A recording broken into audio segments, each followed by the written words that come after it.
Hello, hello, welcome back pour un nouvel épisode de C'est Creepy, podcast dans lequel je vous parle de tueurs et tueuses en série, paranormal et mystères en tout genre. Aujourd'hui, j'ai le grand plaisir d'être de nouveau accompagné du maître du paranormal. J'ai nommé Kurt, propriétaire du podcast Obscurum. Bonsoir Kurt. Allez, bonsoir, salut, ça va? Ça va, ça va. Comment vas-tu? Spécialiste. Bah ça va, le spécialiste du paranormal va bien, ouais. Donc je suis ravi que tu m'invites pour la 5e fois. J'ai pas compté, mais il faudrait que je commence. Bah écoute, dis-nous qui tu es sur les internets, même si c'est la 5e fois. Principalement connu pour Obscurum, qui est un podcast qui parle, du coup, comme tu l'as dit, de paranormal, de true crime, de faits divers étranges. J'ai lancé le podcast il y a 2 ans et demi. Et Wow. le podcast compte justement 2 épisodes et demi.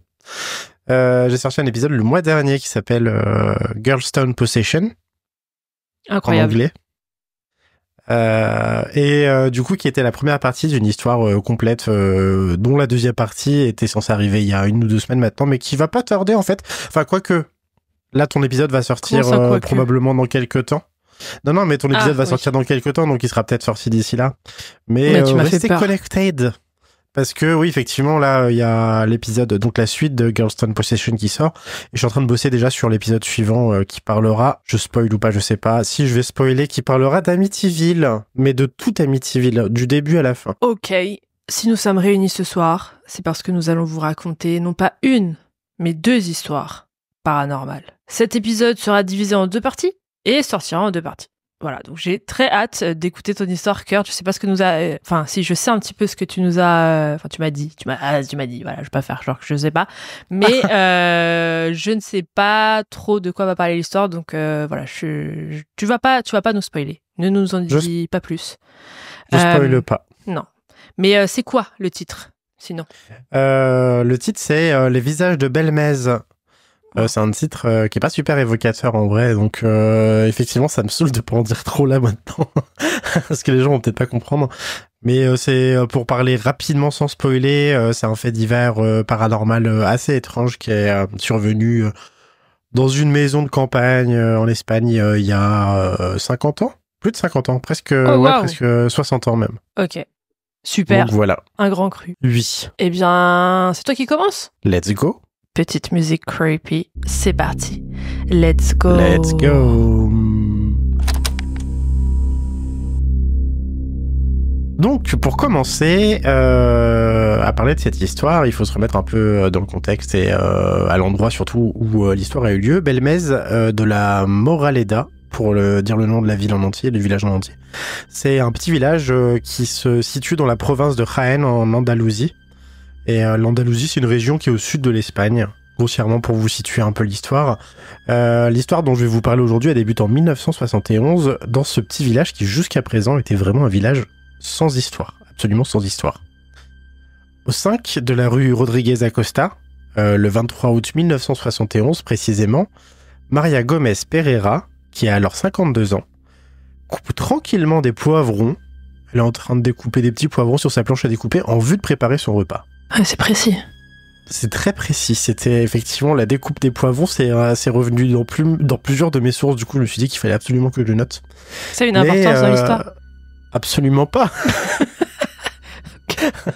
Donc, elle découpe ces petits poivrons comme ça pour préparer son repas. Il est un peu après-midi.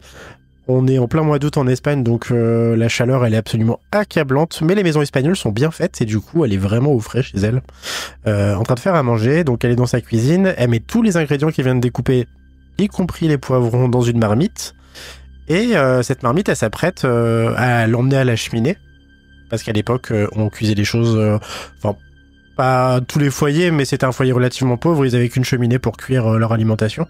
Et du coup, elle se dirige vers la cheminée pour disposer sa marmite comme ça, juste au-dessus du feu. Et en faisant ça, elle se penche un peu sur sa cheminée et elle s'aperçoit qu'au pied de la cheminée, il y a une tache étrange qui est apparue. C'est une tâche qui a l'air d'être faite de gras, un petit peu, de gras de cuisson. Enfin, c'est une tâche qui est assez chelou. Et elle s'en approche juste en se demandant en fait ce que c'est, pourquoi il y a cette tâche qu'elle n'avait pas vue quelques instants plus tôt seulement. Et elle s'apprête à la nettoyer, mais elle a un vague pressentiment. Elle a l'impression qu'il y a quelque chose de bizarre dans cette tâche. Et en effet, quand elle se penche, en scrutant vraiment attentivement la tâche, elle semble voir un visage. Un visage dont on n'a pas de photo pour le tout premier visage qui est apparu, mais on aura des photos pour les suivants, parce que je vous expliquerai pourquoi on n'a pas la photo de ce premier visage. Mais voilà, elle a un visage qui la scrute, et elle est vraiment un peu surprise. Elle pense... alors je sais pas si à l'époque elle pense à de la pareidolie, mais maintenant c'est un phénomène qui est bien connu. Mais voilà, elle scrute vraiment attentivement la tâche, et elle dit c'est vraiment bizarre, cette tâche elle a vraiment on dirait une tête. Mais tu sais elle appelle son mari. Oui. Ouais, pardon. Ça m'est arrivé pas plus tard qu'hier. Il y avait une tête, enfin les pépites de chocolat sur mon cookie faisaient une tête vraiment creepy. Donc je la comprends un petit peu. Mais on évoquera après la théorie de la pareidolie. Je sais pas si tu en as entendu parler, si tu connais. Ouais. Fait de voir des têtes, discerner, quoi. Ouais, de discerner des visages à des endroits où on n'est pas censé voir de visage, mais juste parce qu'il y a des attributs du visage qui se distinguent plus ou moins. Donc là, elle appelle son mari, Juan, et son fils Miguel, et les deux confirment cette impression. Effectivement, ils ont vraiment l'impression qu'il y a une sorte de visage. La famille, elle est fascinée, mais bon, Maria, elle a un repas à préparer, elle doit finir de nettoyer la cuisine, et donc elle décide qu'elle nettoiera cette tâche plus tard. Le jour se passe, la nuit est sur le point de tomber, quand Maria revient à la tâche, en fait, elle se dit c'est bon, c'est le moment là. Elle s'approche de la tâche et non seulement le visage est encore là, mais là pour le coup, elle le distingue encore plus nettement. C'est-à-dire que c'est plus une vague ébauche en fait, on est au-delà de la pareidolie. Vraiment, ce qu'elle a l'impression de voir en fait, c'est un visage très nettement dessiné, avec des yeux qui semblent la fixer. Donc vraiment, là, elle est effrayée. Me dis pas que c'est Jésus. Alors, c'est pas Jésus, enfin... Pitié, non, mais...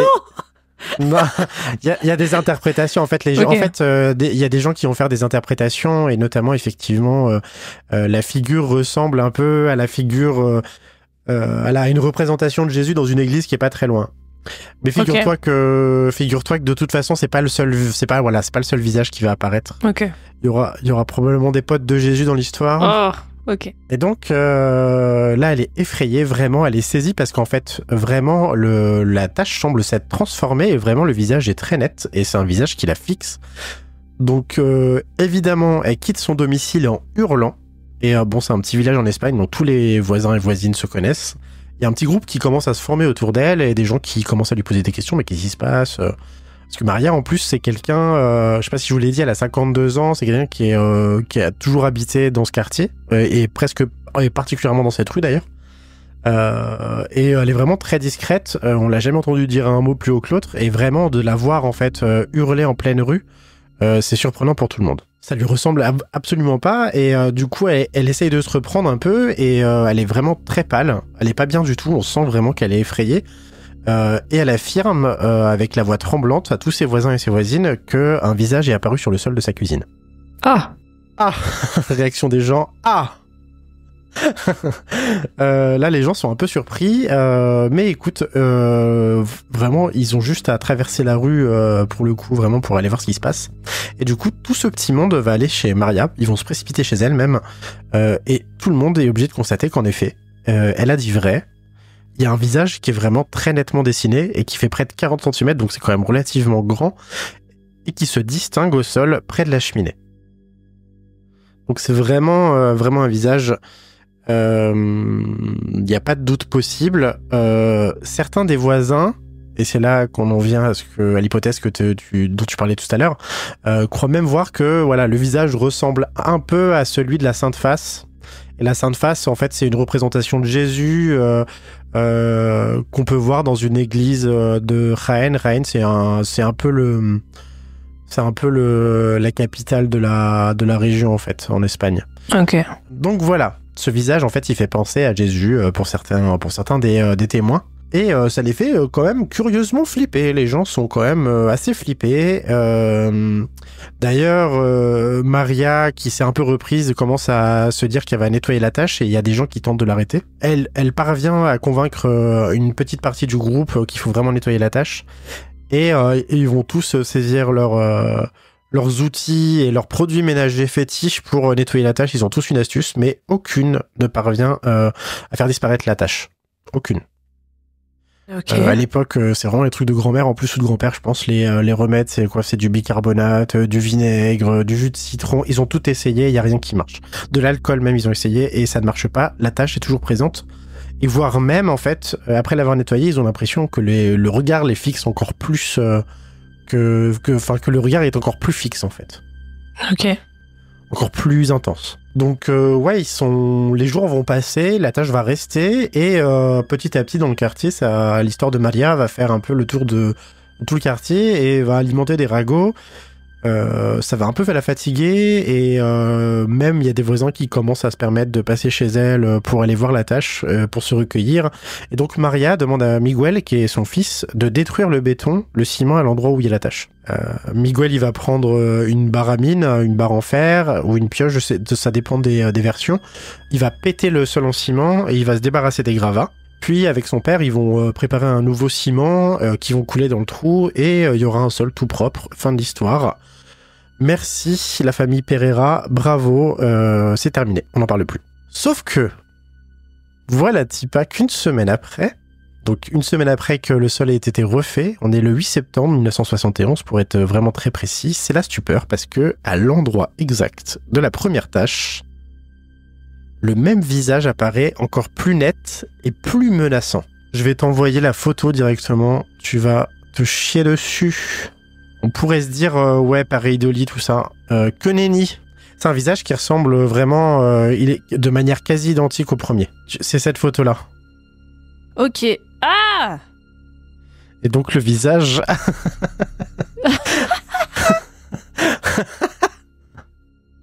le visage, il est là, grossièrement. Ici. Ah oui! Quand je te dis que c'est un visage qui est vraiment très perceptible, je te mens pas. C'est un visage, on peut pas se dire que c'est autre chose. On distingue bien nettement les yeux, le nez, il y a un genre de moustache chelou, et une bouche, un menton, un front. C'est un visage, il n'y a pas de doute possible, pas de pareidolie, ou là tu le vois encore plus précisément. Et ce visage, en fait, donc c'est la deuxième apparition du visage, ce visage il s'appelle la Pava. C'est comme ça que les gens l'ont nommé, et en fait c'est une copie quasi conforme du premier visage qui est apparu en fait. Quand il a été effacé, ce visage a réapparu, et donc c'est bien celui-ci qu'elle a vu apparaître. Donc je te laisse imaginer le stress. Perk. Voilà, quelle angoisse. Je suis pas bien. J'étais vraiment pas bien pendant toutes les recherches, parce que lire l'histoire en fait, se l'approprier et tout c'est un truc, mais voir les photos, et je les ai vues en fait qu'à la fin, c'est autre chose. Ouais. Donc voilà, en fait, ils ont détruit le sol, mais malheureusement, le visage a réapparu. La nouvelle se répand évidemment très vite dans le petit village et aux alentours, donc dans les petits villages qui sont aux alentours, et Maria est vite débordée par le nombre de visiteurs. Il y en a un tas qui arrivent de la région, quasiment tous les jours maintenant. Pour la plupart, en fait, il s'agit d'un miracle. Il y en a un petit nombre qui commencent à dénoncer éventuellement l'œuvre du diable, El Diablo. Et il y a encore une petite portion des gens à cette époque, dans un pays qui est très catholique. Le régime franquiste à l'époque, c'était un régime qui était très lié au christianisme. Et du coup, c'était un pays très très catholique. Voilà, donc il y en a qui pensent que c'est un miracle, l'œuvre du diable. Mais il y a un petit nombre de gens qui commencent à parler, à évoquer éventuellement un canular. Elle fait payer l'entrée, j'espère. Elle va faire payer l'entrée un peu plus tard. Pas encore, mais elle va faire payer l'entrée, mais tu verras qu'elle va pas sortir gagnante de cette histoire. Oh merde. Là, la famille en a vraiment marre et ils prévoient une nouvelle destruction du plancher. Donc ils veulent à nouveau défoncer le ciment. Ça n'a pas marché une première fois, mais ils se disent que peut-être avec un peu de persévérance, les visages vont arrêter d'apparaître. Et donc, juste avant que la famille se décide à défoncer le sol, il y a le maire du village qui a eu vent de cette histoire et qui va intervenir et qui va dire, écoutez, plutôt que de le démonter, ce qu'on va faire, c'est qu'on va prélever la dalle en fait de ciment qui a été coulée et sur laquelle le visage est réapparu. Moi, je fais des analyses de mon côté. Comme ça, je vois s'il s'agit d'un canular ou pas. Et ensuite, je vous restitue le ciment, vous en faites ce que vous voulez. Et donc, effectivement, le maire, en fait, il va demander à un maçon du village, dont j'ai le nom, je sais pas si c'est important pour l'histoire, je ne pense pas, mais j'ai le nom quand même. Lique-nous son nom. Je vais vous liguer, j'espère que le monsieur doit être mort depuis, le pauvre. Voilà, Sébastien Fuentes. Ah oui. Et donc, Sébastien Fuentes, qui est un maçon de son métier, va extraire, en fait, le bloc de béton, le donner au maire, et le maire va procéder à ses recherches. Le maire, il va rien trouver. En fait, il s'est pas vraiment fait chier. Moi, je pensais à des analyses vachement poussées dans des universités, dans des centres de chercheurs, mais pas du tout. En fait, il a juste observé à la loupe le délire. Il a dit, bon, il y a pas grand-chose. Il a rendu le bloc de ciment.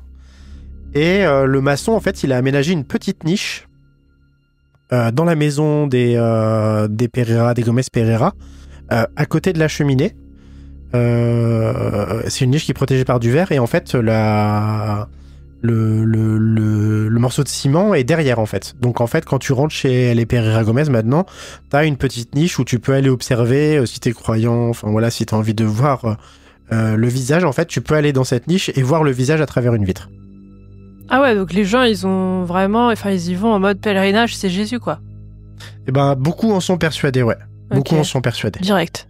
Mais pas que Jésus d'ailleurs, même pour des gens qui sont non-croyants, enfin pas catholiques en tout cas, okay. Ils se disent qu'il y a quelque chose en fait, que ce visage qui est apparu 2 fois, il n'est pas apparu pour rien et que c'est la manifestation de quelque chose. Le 15 septembre, donc une semaine encore après, il y a un journaliste qui était à Belmez pour tout à fait autre chose. Il venait juste parce qu'il y avait une baston entre agriculteurs dans le coin et il a à vendre l'histoire de Maria. Et il se dit, il y a moyen de faire un bon article. Je vais aller rendre visite à la famille. Donc il va chez eux, il s'impose un peu, la famille, ils sont un peu saoulés, mais il s'impose, il arrive à prendre une photo de la niche. Et le lendemain, en fait, il va sortir son article dans un petit journal local, qui est le journal de Jaén, donc c'est un journal régional. Et voilà, on pense que ça va pas aller plus loin, sauf que très rapidement, ce petit article est repris dans d'autres journaux qui ont d'autres vocations plus nationales déjà pour commencer. Et notamment le journal El Pueblo, qui est un journal espagnol qui est distribué à très très grande échelle. C'est le journal le plus lu du pays. Et ce journal donc va s'attaquer à ce fait divers étrange. Et là, bientôt, c'est vraiment l'ensemble du pays qui commence à se passionner pour cette histoire. Dans la maison de Maria, pendant ce temps, en fait, les manifestations, elles se sont pas du tout arrêtées. Au contraire. Peu de temps après l'intervention du premier journaliste, il y a d'autres portraits qui sont apparus. Il y a d'abord la représentation d'un bébé, d'un fœtus, qui semble fixer l'au-delà. Non mais même moi ça me trigger de ouf. Donc faut s'imaginer, de la même manière que là le visage était très détaillé, faut s'imaginer un fœtus avec les yeux vraiment fixes, qui regarde à travers le béton la personne qui scrute sa silhouette. Il y a un autre homme, un autre visage qui apparaît, qui est un homme chauve et barbu. Et cet homme, il apparaît sur le sol de la cuisine. Vraiment, la plupart des visages qui apparaissent sont dans la cuisine. Et ce visage chauve et barbu, il apparaît, mais il apparaît accompagné de 4 chiffres qui sont juste sous sa tête et qui, selon les gens qui sont venus voir la maison de Maria, la plupart pensent que c'est la date de sa mort. Ils ont dit ça au pif, on sait pas du tout. On est en 1971, c'est pas si loin de nous finalement. Et déjà, en fait, vu que la nouvelle a globalement fait le tour de l'Espagne et est en train même d'atteindre d'autres pays, la thèse du canular est évoquée de plus en plus souvent et il y a personne de sensé qui peut admettre que les portraits, c'est des portraits très élaborés en plus, puissent apparaître spontanément en fait. Les gens n'y croient absolument pas. Les gens sensés n'y croient absolument pas. Malgré tout, le village paisible, je crois que si je me trompe pas, Belmez à l'époque c'est un village de 2300 habitants. Le village en fait est très vite investi par des tonnes et des tonnes de touristes qui arrivent d'abord à pied, puis en voiture, puis en autocar. Et bientôt il y a 5000 personnes par jour qui se pointent dans la maison de Maria. Maria qui a envie de s'y couper ses poivrons, qui a pas envie qu'on vienne la faire chier, mais qui, est quand même plus ou moins ravie de l'attention qu'elle obtient et accueille ces gens plus ou moins gratuitement. En fait, non, je dis ça, j'ai l'air de dire qu'elle a profité de la situation. Elle a profité de la situation, évidemment. Mais en fait, elle vendait des photos. Essentiellement, l'entrée était gratuite. Elle vendait des photos des faces, en fait, des visages pour quelques pesetas, en fait. Elle tirait très très peu d'argent de cette activité. C'était pas du tout... le but, c'était pas de se faire plein de fric, en fait. C'était juste de manger et de vivre dignement. C'est tout ce qu'on demande. Abonnez-vous à Patreon.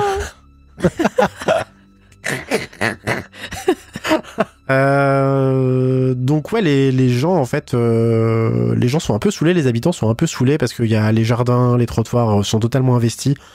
Les touristes laissent des déchets derrière eux. Et il y a même des altercations en fait, c'est le bordel. Les gens se battent à coups de dents. Je sais pas s'ils se battent avec leurs dents, je sais pas, j'ai rajouté ça. Mais bref, ils se battent dans les rues de la ville, du village plutôt, et ça commence à casser la tête des habitants. Seulement, les commerçants du coin, ceux qui tiennent des bars, ceux qui tiennent des cafés, ceux qui tiennent des boutiques, sont ravis parce que ça leur fait...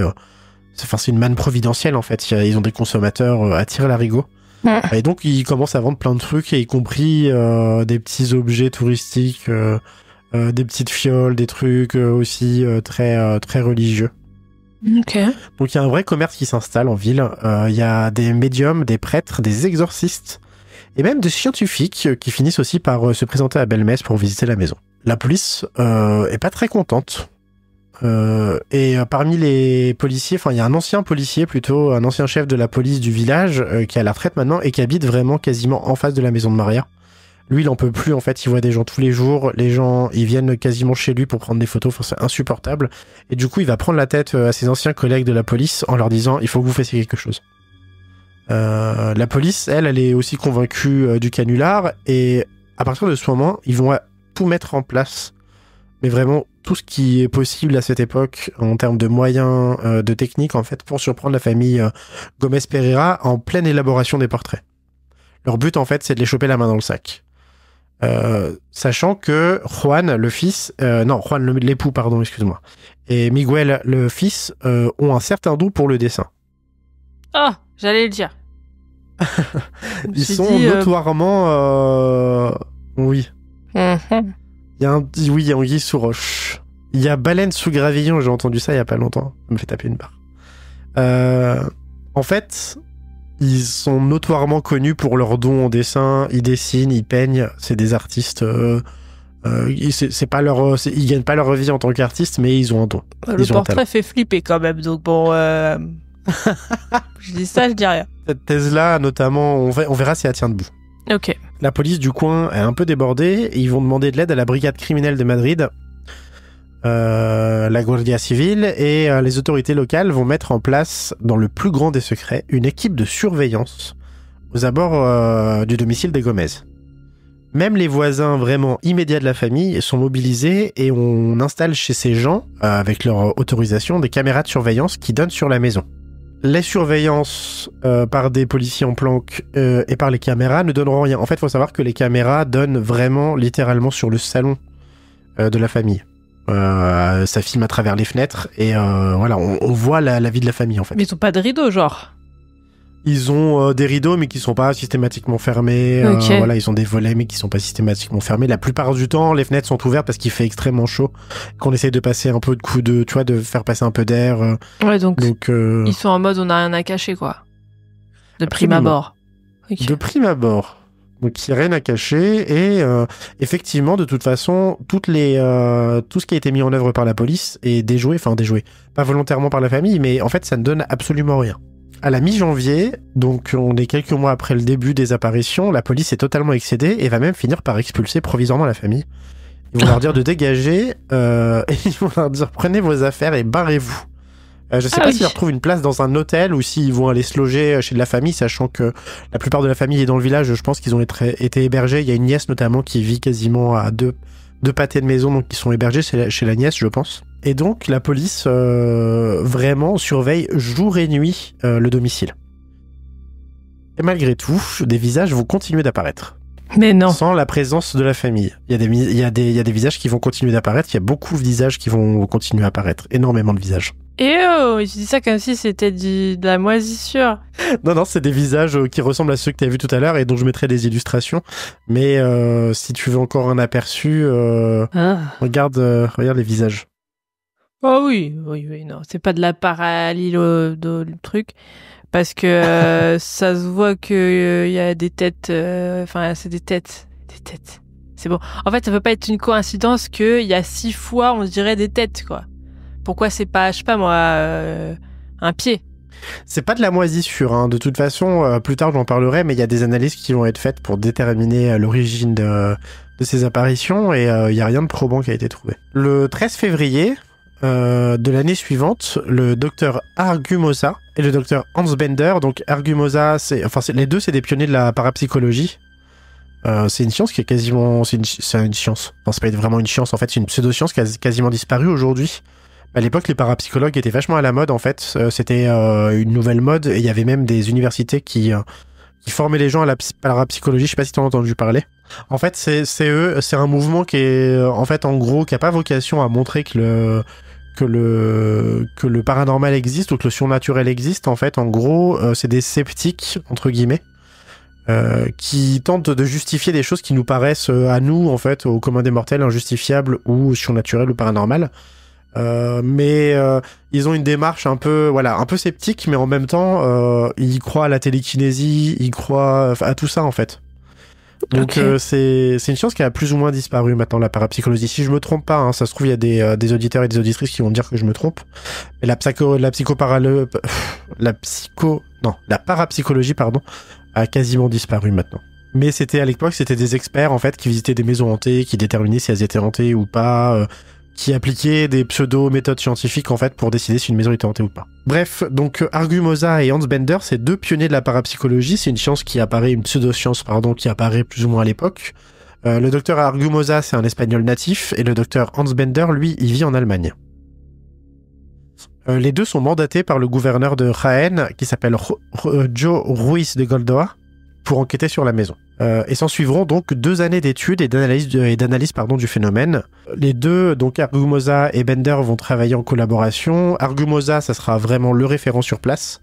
Bender, lui, fera des allers-retours fréquents entre l'Allemagne et l'Espagne, notamment au plus fort des apparitions. Il viendra plusieurs fois en Espagne. Ensemble, ils vont constater la disparition et l'apparition de nouveaux visages de leurs propres yeux.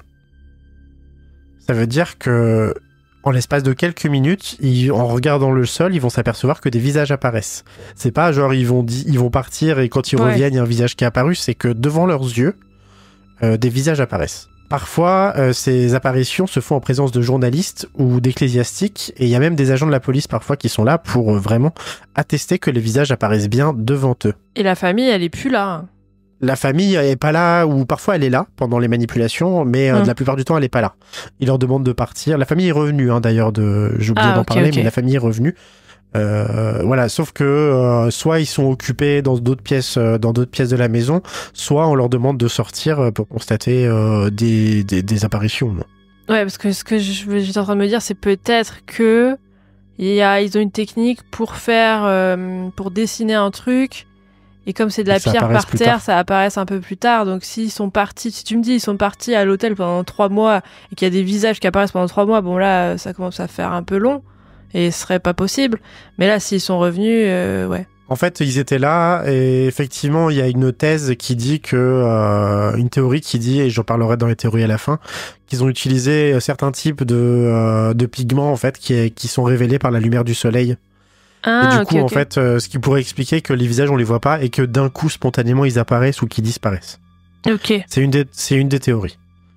Donc là, eux, ils sont obligés, en tout cas, d'écarter l'hypothèse de la manipulation directe. C'est pas quelqu'un qui s'agenouille par terre et qui dessine. Ça, ils en sont maintenant quasiment persuadés. Vu qu'ils ont vu de leurs propres yeux l'apparition des visages. Ils vont prélever des échantillons du sol qu'ils vont envoyer à l'Institut de la céramique et du verre en Espagne, et laquelle va réfuter l'usage de pigments ou de colorants. Il n'y a pas de colorant, il n'y a pas de peinture, en fait, sur le sol. Mais c'est quoi ? C'est causé par l'humidité ? C'est quoi ? Tu vas voir. Forcément un élément, hein. C'est pas possible. Ouais, c'est une histoire paranormale, hein. C'est pas... Si c'était si facile, l'histoire aurait pas eu lieu. Mais en tout cas, voilà, l'Institut va réfuter l'usage de pigments et de colorants. Il n'y a pas de colorant, il n'y a pas de pigments et on ne sait pas quel matériel, quel type de produit a été utilisé pour créer ces peintures. Ok.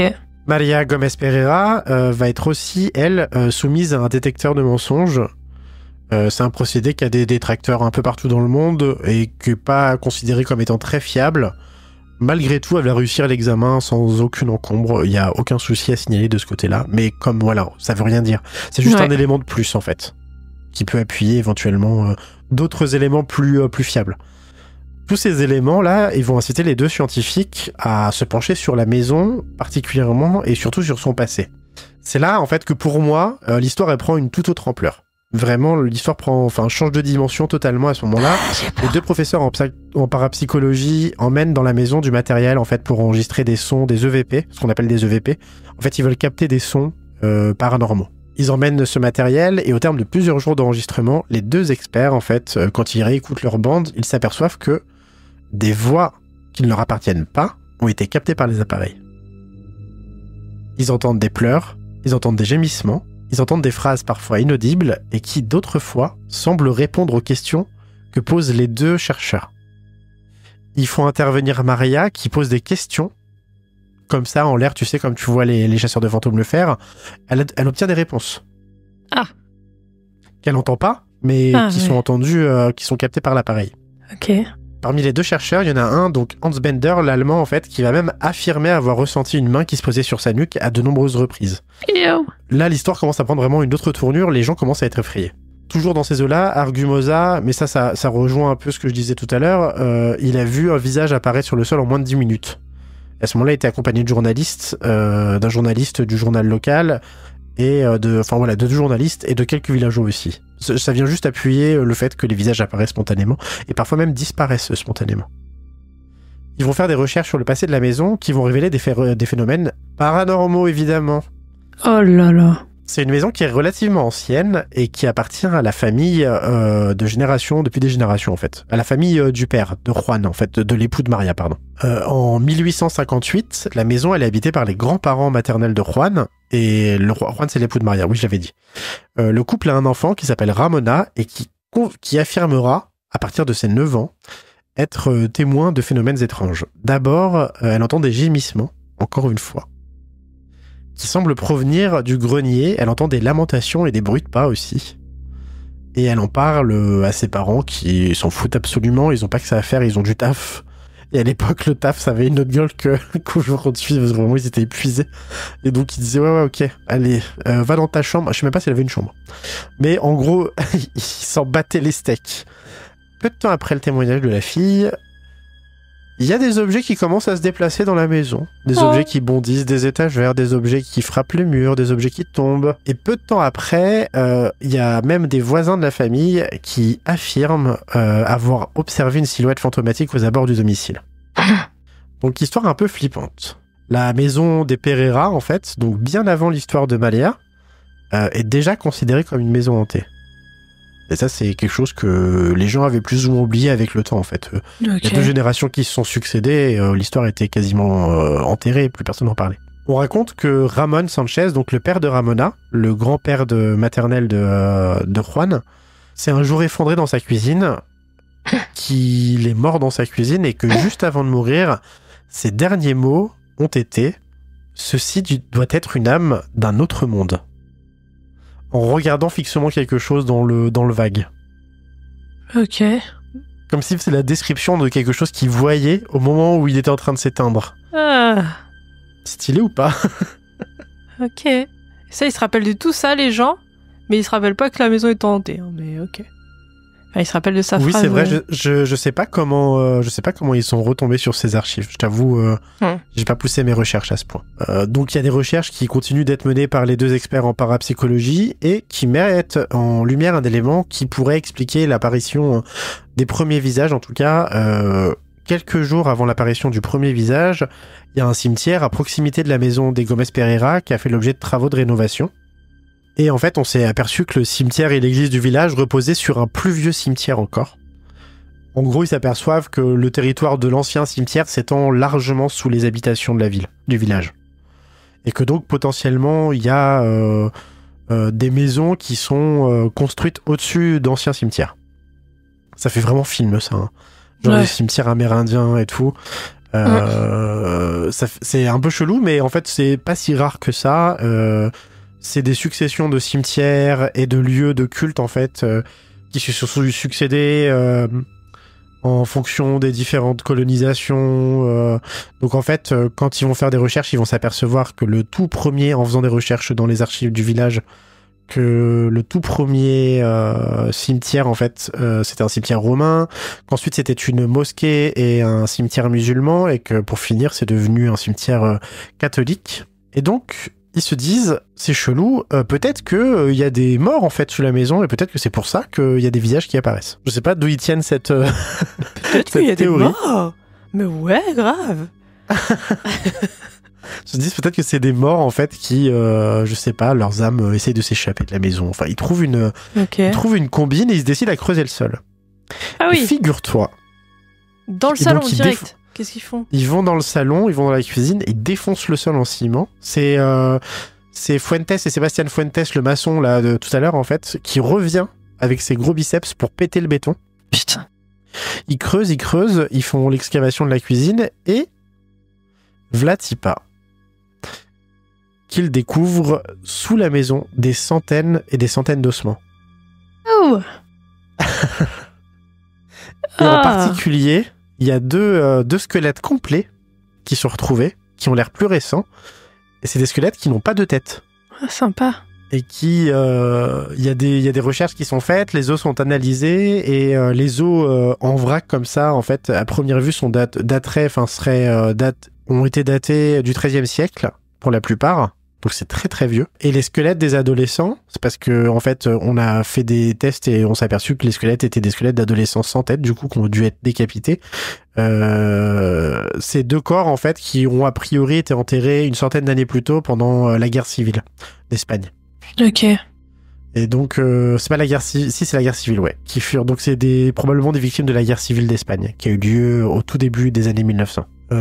Donc comme je te disais, ils ont compulsé les dossiers de la municipalité, ils en apprennent plus sur le cimetière, ils s'aperçoivent que ça a été un cimetière romain, pas un cimetière indien, puis une mosquée, et donc ils se disent que en fait c'est juste les défunts qui étaient pas contents parce qu'ils n'étaient pas enterrés en terre sacrée ou dans un cimetière convenablement, et que du coup si on les enterrait dans un cimetière catholique, et ben ça mettrait fin, avec un vrai office et tout, ça mettrait fin aux manifestations. D'accord. On était censé comprendre ça avec les vieux visages par terre. C'était ça le message. D'accord. C'est magique, hein, ils ont trouvé tout ça. Surtout, je me demande vraiment, enfin moi je suis pas croyant par exemple, tu vois, mais est-ce que tu penses que tu peux apaiser un esprit si c'est l'esprit d'une personne qui était de confession musulmane, si tu l'enterres dans un cimetière catholique, ouais, avec une grande messe et tout, ouais. Est-ce que tu penses que ça a vraiment apaisé les choses ? Je suis pas certain. Mais bref, pour eux c'est une bonne idée. Ils enterrent tout ce beau monde dans le cimetière tout récent, tout rénové, et ils disent bon c'est terminé maintenant. Évidemment c'est terminé. Eh ben pas du tout. Le trou a été rebouché, ils ont refait le sol ils ont refait la cuisine de pied en cap, la cuisine a été entièrement refaite, et même en fait au bout d'un moment les deux parapsychologues, on avait tellement marre en fait, la famille en avait marre des parapsychologues, et les parapsychologues ont demandé à la mairie, ils ont dit écoutez, nous on paye la moitié, payez l'autre moitié, on fait une cuisine à la meuf à un autre endroit de la maison. On lui refait une nouvelle cuisine en fait, pour plus qu'on soit dans ses pattes et pour plus qu'elle soit dans les nôtres. Et pour que nous, on continue de gérer les visages. Effectivement, la mairie va payer la moitié des travaux et ils vont offrir une toute nouvelle cuisine à Amalia. Ok. Ah, ça et les quelques pesetas dont je te parlais tout à l'heure, c'est tout ce qu'elle aurait gagné dans cette histoire, cette dame, en fait. Une nouvelle cuisine, bon, je pense que ça s'en serait passé, et peut-être, je sais pas, une centaine ou 200 euros d'aujourd'hui en pesetas, tu vois. Ok. Donc vraiment pas grand-chose. Bref, les visages, évidemment, n'arrêtent pas de réapparaître, et rapidement, on évoque l'apparition de jusque 1000 visages. Depuis 1971, il y a même des gens plus optimistes qui ont compté carrément l'apparition de 3000 visages dans cette maison. Depuis 1971. Ouais, mais en soi, c'est Maria qui les compte, non ? Non, il y a un notaire qui est là à première vue. Ah oui, d'accord, carrément. Ok. Qui est pas intervenu depuis le début, mais qui est intervenu à peu près au pic de l'histoire, le moment où ça a pété dans les années 60. En 72, je crois, il y a un notaire du village qui a été missionné en fait par le maire, qui vient et qui compte l'apparition des visages dès qu'il y en a un qui arrive. Okay. Je sais pas donc pourquoi on a 1000 et 3000, mais il y a différentes sources et dans une source il a compté 1000 visages et dans l'autre il en a compté 3000. Les visages devinrent encore plus nets avec le temps, certains changeaient même d'humeur selon les témoins. C'est-à-dire que ils étaient contents et l'instant d'après ils pouvaient être tristes. Et bientôt ce sont même des corps entiers qui vont être ébauchés. Des corps entiers nus ou habillés. Donc on est plus dans le portrait là, on est quasiment sur des nudes. Des nudes. Je sais pas si j'aurais dit ça comme ça, mais ouais. Et du coup, là, en fait, les gens pètent un câble. Les esprits les plus cartésiens, évidemment, vont crier à la supercherie. Et on accuse la famille de dessiner eux-mêmes les portraits. C'est la théorie, en fait, la plus séduisante. Alors, pour mettre un terme définitif à cette théorie, vraiment, Argumosa, il en a marre. Argumosa, c'est l'un des deux parapsychiatres, parapsychologues dont j'ai parlé tout à l'heure. Il réfléchit à un moyen de totalement disculper la famille. Il va, avec du scotch, avec un gaffeur, il va délimiter des zones dans la pièce. Donc il va faire des sections carrées en fait. Vraiment, il va délimiter toute la pièce en un quadrillage. Il va prendre des photos de chaque carré. Mandater un huissier. Donc c'est le huissier qui a compté 3000 visages. Qui s'appelle Maître Don Antonio Palacios Luque. Et qui va non seulement sceller la cuisine. Ce notaire va sceller la cuisine, cet huissier va sceller la cuisine, mais il va en plus la recouvrir d'une bâche en plastique. Donc la cuisine est entièrement scellée et bâchée. Et du coup, tout le monde va attendre 3 mois. Ils vont jarter la famille une nouvelle fois, vraiment pendant 3 mois pour le coup. Plus personne ne pourra accéder à cette cuisine. Et d'ailleurs, si quelqu'un tente d'accéder à la cuisine, il sera obligé de péter les scellés et en fait, on découvrira la supercherie. 3 mois après... le docteur Argumosa, accompagné de l'huissier, d'un notaire, du maire, de journalistes, enfin c'est un vrai bordel. En fait, il revient sur les lieux, il constate que les scellés n'ont pas été touchés, que le plastique qui recouvrait le sol n'a pas été touché. Ils enlèvent la bâche en plastique, ils enlèvent les scellés, et non seulement, certains visages ont disparu, mais il y en a 17 autres qui sont apparus. 17 autres visages en 3 mois. Ceux qui sont restés depuis la dernière visite de l'expert ont changé d'apparence, d'expression, parfois, et même parfois de place au sein de la scène, au sein de la pièce. Putain, c'est creepy. Ils se sont aperçus de ça, en fait, en reprenant les photos et en constatant, en fait... donc là, il n'y a pas de doute possible, en fait, si personne n'a pu accéder à la cuisine pendant ce temps, si la cuisine était scellée, qu'il y a des visages qui sont apparus, d'autres qui ont disparu, d'autres qui ont changé d'humeur, d'autres qui ont changé de place. Il y a vraiment quelque chose en fait qui est incompréhensible, qu'on ne comprend pas. Pour écarter vraiment définitivement la famille en fait de tout soupçon, on prélève des morceaux du ciment qui vont être envoyés dans diverses universités en Europe, mais aussi en Argentine, à des fins d'analyse. Et ni les rayons X, ni le spectrographe ne va révéler la moindre supercherie. En Argentine, j'en avais pas plus proche, tu sais. Oui, je sais pas pourquoi l'Argentine, mais c'est marrant parce qu'il y a beaucoup de pays qui sont intervenus dans cette histoire. Tu vois, il y avait le mec allemand et tout, donc c'est trop marrant. Après, les liens entre l'Espagne et l'Argentine, je les vois. Mais c'est vrai que c'est de l'autre côté de l'Atlantique, en fait. Du Pacifique ou de l'Atlantique, je sais plus. Bref. Donc, il y a rien, en fait. Il y a rien. Les 10 et 11 mars 1973, il y a un groupe d'à peu près 150 étudiants de l'Université autonome de Madrid, qui va effectuer une petite excursion à Belmez, accompagné d'Argumosa, toujours, ainsi que d'un professeur de philosophie, afin de mener des expériences parapsychologiques.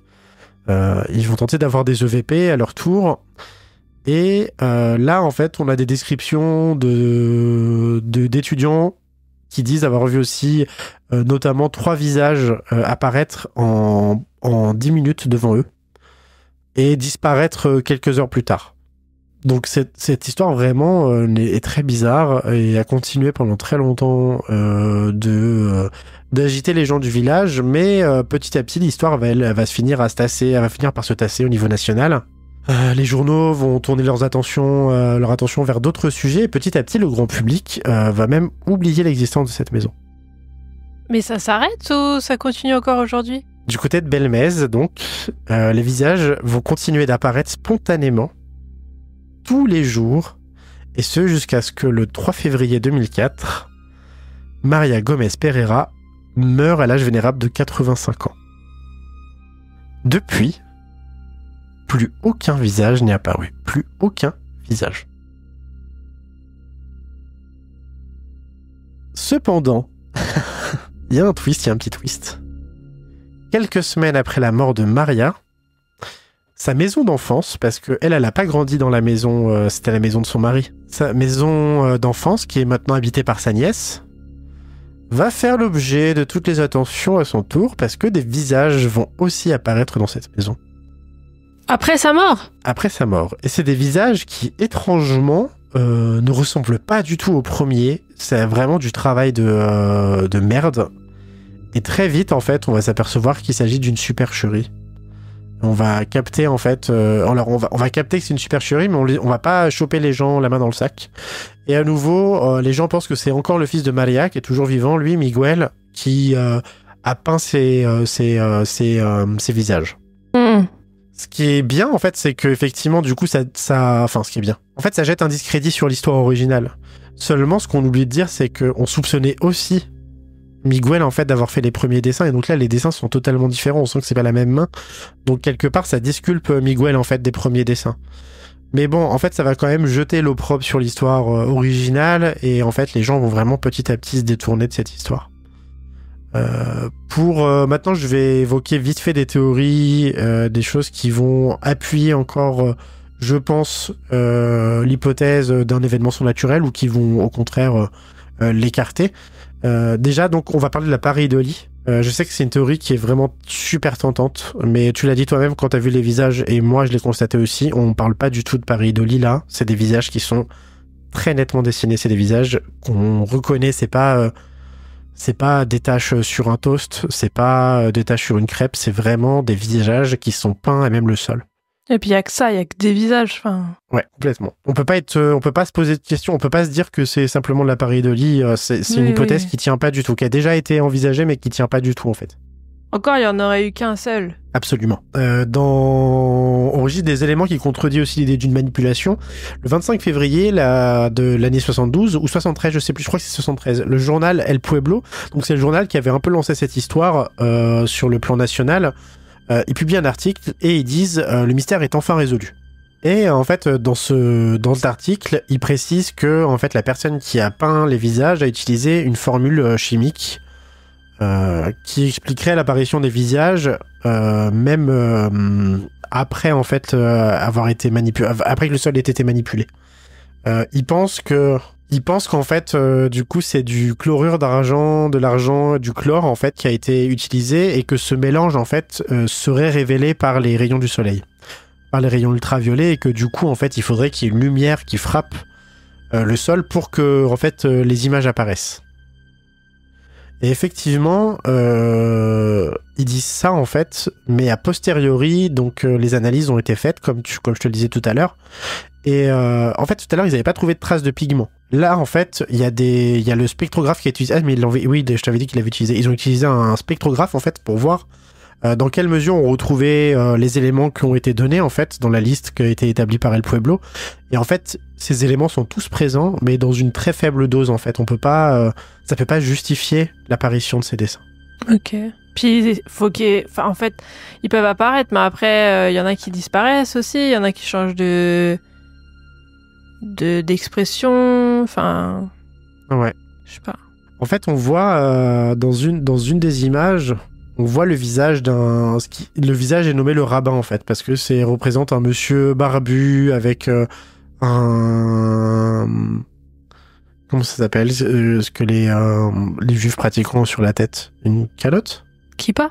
Une kippa. Le visage avec le temps va changer, il va devenir d'abord plus clair, plus net, mais on parle d'années là, c'est entre 72 et 2005.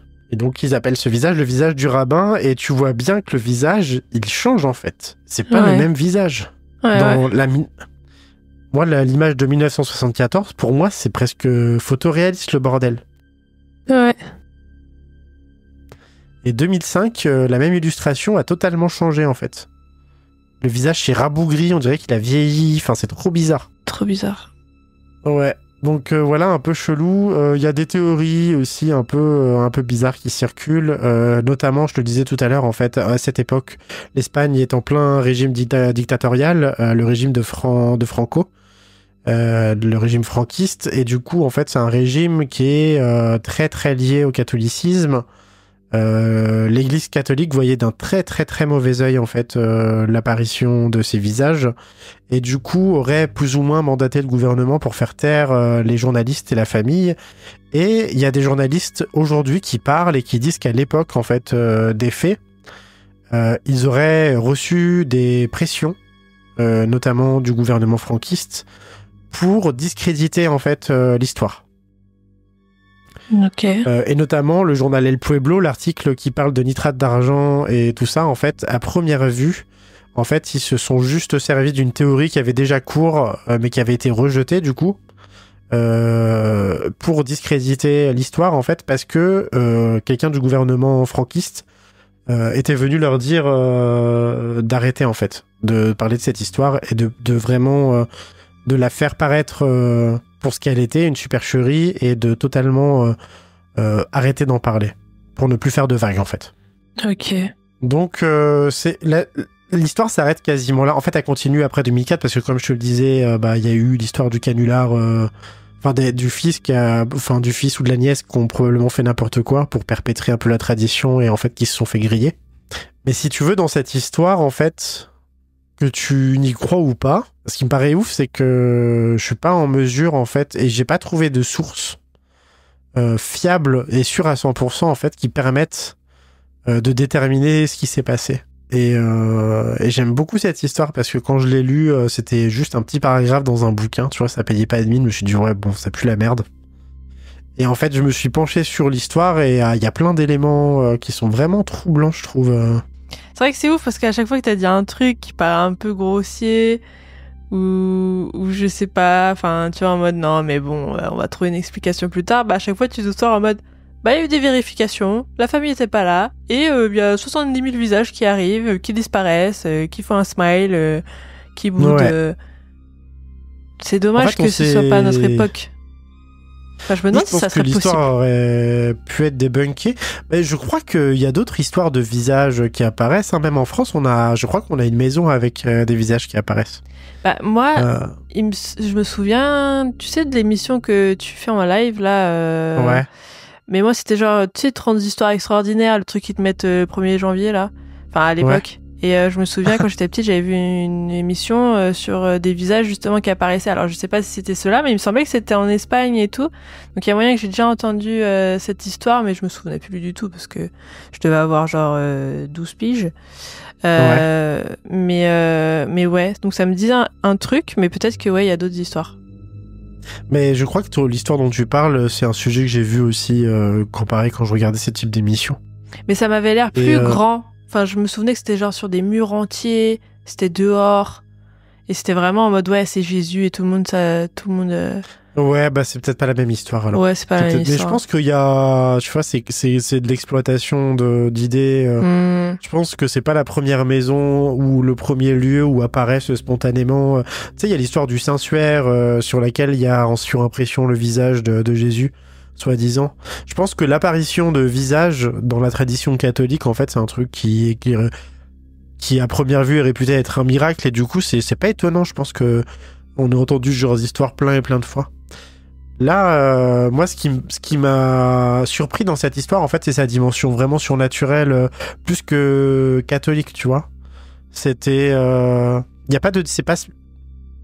Disons que y a deux aspects en fait. Les deux parapsychologues avaient des théories différentes. Ils travaillaient ensemble, mais il y avait l'allemand en fait, lui qui était dans une branche de la parapsychologie, pardon. Qui était différente de celle d'Argumosa, et en fait lui il disait que c'était Maria qui par la force de son esprit faisait apparaître en fait ces tâches. Donc là on est dans un autre délire en fait, et ça expliquerait que les visages changent d'humeur parce qu'a priori quand elle était de mauvaise humeur les visages étaient tristes, Il y a même des visages qui se sont mis à larmoyer quand un jour elle a fait un séjour à l'hôpital.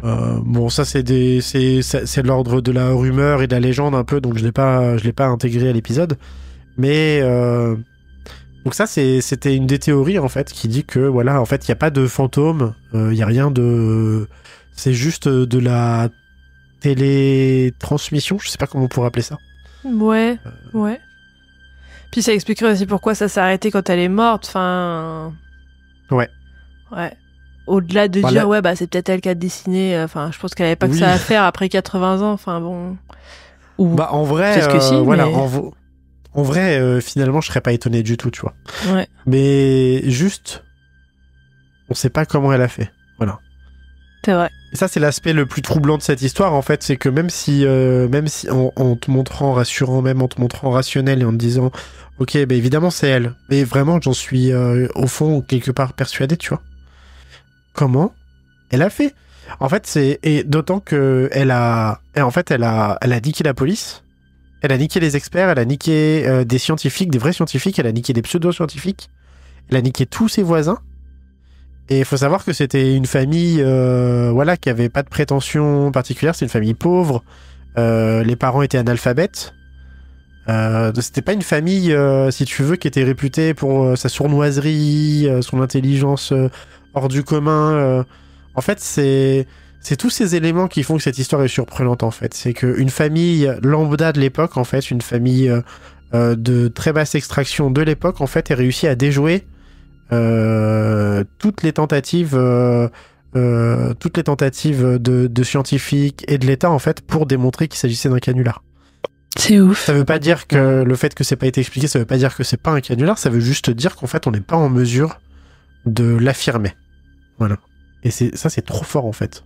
Et puis, au-delà de ça, il y avait les corps aussi enterrés sous la maison. Il y avait tous les trucs paranormaux, là, les voix, comme t'as dit et tout, donc bon. Ouais.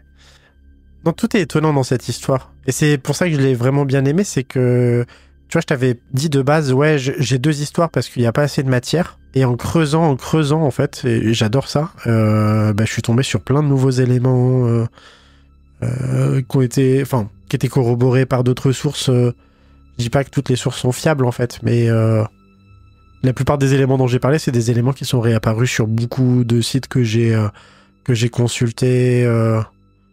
Ouais, t'as pu trouver plein de trucs. Ouais, voilà. Maintenant, libre à vous de vous faire votre idée sur cette histoire. Moi, mon idée, elle est faite. Juste, c'est le casse du siècle, en vrai, si vraiment, ils ont fait un braquage. C'est un braquage, un pur braquage. Mais c'est débile, après que...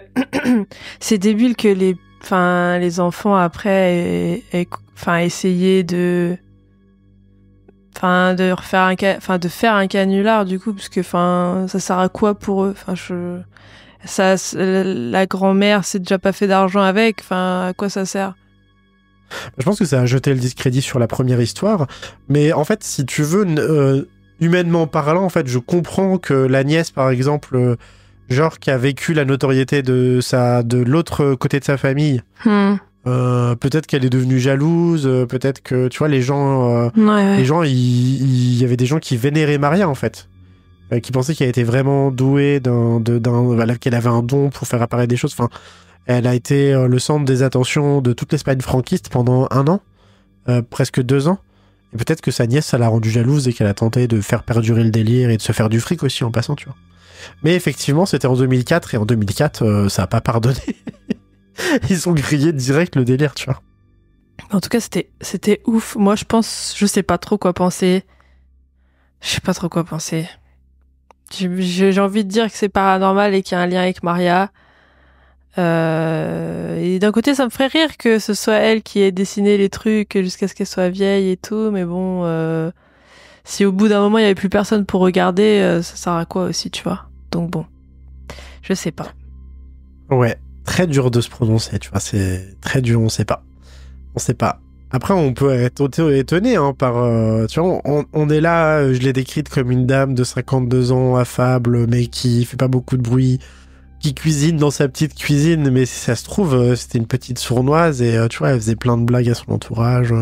Elle Peut-être, s'est ouais. fait embarquer dans le délire et en fait après elle avait plus le choix, elle a dû continuer et tout. Peut-être. On sait pas. On ne saura jamais. Ah bah alors, elle a continué très longtemps, hein. Putain. J'avoue. Est-ce qu'on tiendra aussi longtemps avec nos podcasts respectifs? Je sais ne même sais pas.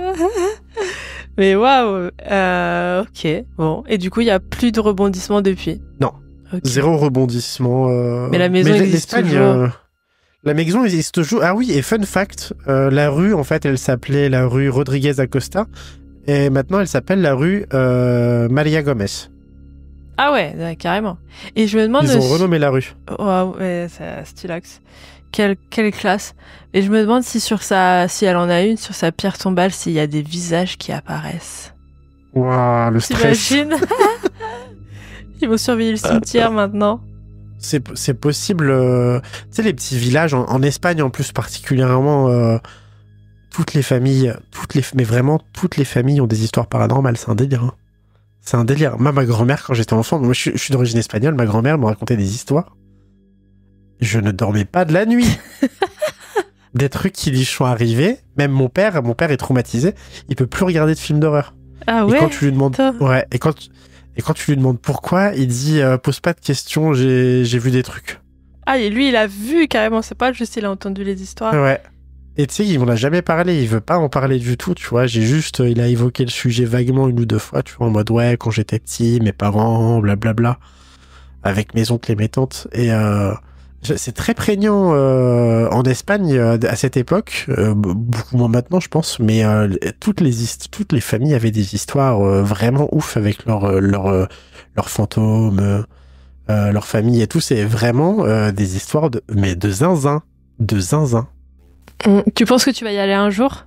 Ah, en fait, je regarde. Moi, je suis de Valence en Espagne. Et Belmez, c'est pas si loin en vrai. Et je pense que la maison aujourd'hui, ça a dû devenir. Donc, on l'appelle là-bas Casa de las Caras. Donc, il y a deux villages qui s'appellent Belmez en Espagne. Donc, faut pas les confondre. Il y a Belmez et Belmez de la Moraleda. Et c'est Belmez de la Moraleda où il y a la maison. Elle est visitable. Ah! Il y a 8 avis sur TripAdvisor. C'est 5 sur 5, donc c'est pas mal.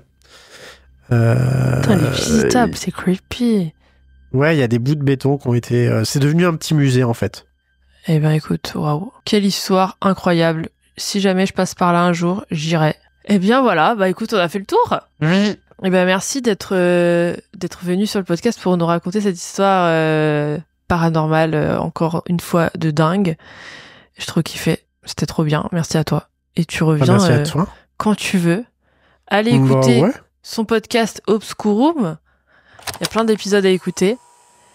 Une production hollywoodienne en plus. Vraiment, vous allez kiffer. Si c'est pas déjà fait. Je pense que la plupart des gens auront déjà écouté, auront déjà fait le tour, je pense. Eh bien, Kurt, est-ce que tu es prêt? Oui, monsieur. Oh, cette ref!